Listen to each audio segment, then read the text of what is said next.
Is it a sequel or a remake? Lord knows.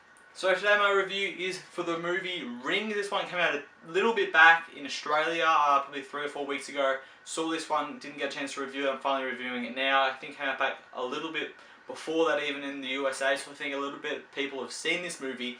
But for people that know about this movie would know that it bombed, and it's got like a 4.5 on IMDb, which is just horrendous.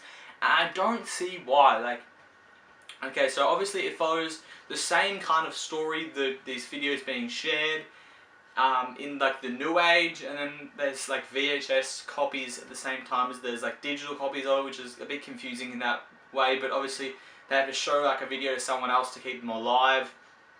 So it's the same kind of premise with different characters involved.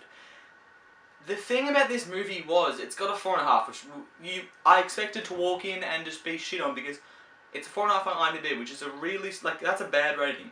And IMDb usually aren't, like, they're not Rotten Tomatoes. They don't give movies, like, you know, 27% or anything like that. Like, the worst I think a movie's, like, an A-grade movie gets, like, if it's a really, really bad A-grade movie, the movie comes out of the cinemas, it's like a 5. Like, that's a really bad one. This one got a 4.5, so I think that was crazy. I was expecting like a really, really bad movie, which it wasn't at all. Like, so the characters in this movie weren't too bad at all. I think the acting was better than I expected.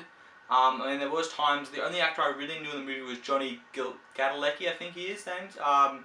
The Leonard from Big Bang Theory. He's like the only person I recognised in this movie. So it wasn't a huge acted movie, it wasn't a huge budget movie, but the thing about this movie is it kind of, it's all about the story, I think. It focuses you so much on this story, and it actually kind of has some twists and turns in there. It draws you in with the story, and that's not what I expected. I expected cheap jump scares, shitty things, but you know, it wasn't like that. I think the visuals are actually really good in this movie. It was surprisingly good.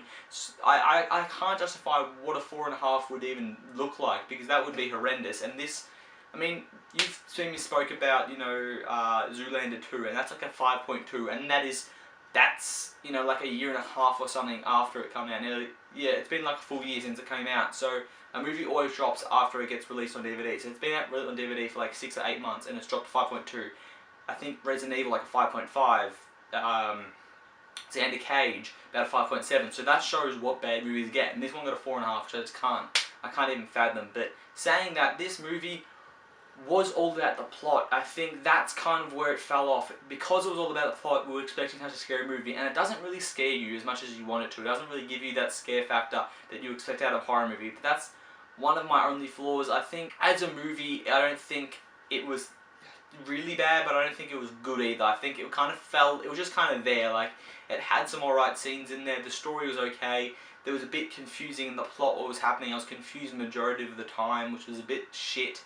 I think I said one of my only flaws. There's a lot of flaws in this video. I'm sorry, I don't even know why I said that. I'm used to saying that there's a lot of flaws in this movie, I think. But saying that, it wasn't that bad. I think it had the flaws, but it was just an average kind of movie. As I said, it was just kind of there. It didn't scare you as much as you wanted to. It focused a lot on the story, which wasn't bad at all. The visuals were pretty good. The characters weren't too bad. The acting was better than I thought. So there's a lot of things that were kind of going through the motions in this movie. I mean, it does kind of get confusing with the plot and what's going on and how it works, because it doesn't really explain if it's a sequel or a remake, and you don't know if the rules are different or the same or kind of thing. And there's a lot of like weird bits where you're like I said before, like it's on VHS, and they somehow have the digital copies as well, and it's like a digital. It's like, is it supposed to be now? Like, I'm confused why they have VHS if that's the case. But saying that, I think this was just it's just an average movie. I think this is an average movie. I think if it had been a bit scary, it would have been a slightly above average horror movie. But because it's a horror movie, it kind of lacked that scare factor. I'm going to give it a C-. That is my review for that, guys. I don't really know how to talk about this one, because as I said, it's kind of just there. So I hope you guys enjoyed that one. I'd like to see what you thought about it. Maybe I've, in my opinion, just way off, because I can't justify a 4.5. So you get involved in comments below. You can like, you can subscribe, and of course have a good one, guys.